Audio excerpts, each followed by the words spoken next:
जमीन या अन्य प्रॉपर्टी खरीदने वाले रजिस्ट्री को लेकर काफी उत्साहित भी होते हैं और निश्चिंत भी। उत्साह इस बात का कि जल्दी से रजिस्ट्री कराकर जमीन अपने नाम कर ली जाए, और सुकून इस बात का आ जाता है कि अब तो रजिस्ट्री मेरे नाम की हो गई है तो सारी टेंशन खत्म। रजिस्ट्री भले ही घर जमीन के संबंध में बहुत महत्वपूर्ण दस्तावेज हो, लेकिन यह आपको प्रॉपर्टी पर मालिकाना हक दिलाना सुनिश्चित नहीं करता है। अक्सर लोग रजिस्ट्री कराने के बाद निश्चिंत हो जाते हैं।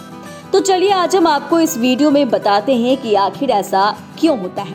प्रॉपर्टी रजिस्ट्री के बाद भी अपनी प्रॉपर्टी को अपना क्यों नहीं मानना चाहिए। अगर आपको लगता है कि करा लेने भर से ही प्रॉपर्टी आपकी हो जाएगी तो यह गलतफहमी में है। भविष्य में किसी भी तरह की परेशानी से बचने के लिए जरूरी है कि आप उसका नामांतरण यानी म्यूटेशन जरूर चेक कर लें। आपको ये भी पता होना चाहिए कि केवल सेल डीड से नामांतरण नहीं हो जाता है। सेल डीड और नामांतरण दो अलग अलग चीजें हैं। आमतौर पर लोग सेल और नामांतरण को एक ही समझ लेते हैं। ऐसा समझा जाता है कि रजिस्ट्री करवाई और संपत्ति अपने नाम हो गई, जबकि यह ठीक नहीं है। किसी भी संपत्ति का जब तक नामांतरण नहीं किया जाता है तब तक कोई भी व्यक्ति अपनी नहीं मान सकता है। भले ही उसने रजिस्ट्री करवा ली हो, फिर भी संपत्ति उसकी नहीं मानी जाती है, क्योंकि नामांतरण तो किसी दूसरे व्यक्ति के पास होता है।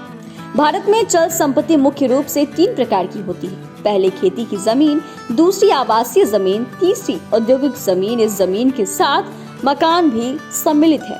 इन तीनों ही प्रकार की जमीनों को नामांतरण अलग अलग प्रकार से अलग अलग स्थानों पर किया जाता है।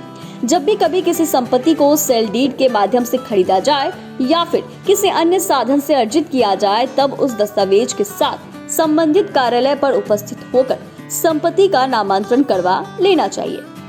जो जमीन खेती की जमीन के रूप में दर्ज होती है, ऐसी जमीन का नामांतरण उस पटवारी हलके के पटवारी द्वारा किया जाता है।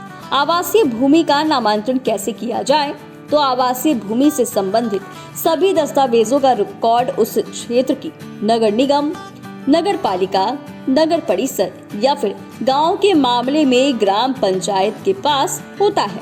वहीं औद्योगिक जमीन का रिकॉर्ड औद्योगिक विकास केंद्र, जो प्रत्येक जिले में होता है, उसके समक्ष रखा जाता है। ऐसे औद्योगिक विकास केंद्र में जाकर यह जांच करना चाहिए। चैनल को सब्सक्राइब करें, फेसबुक पेज को लाइक करें। धन्यवाद।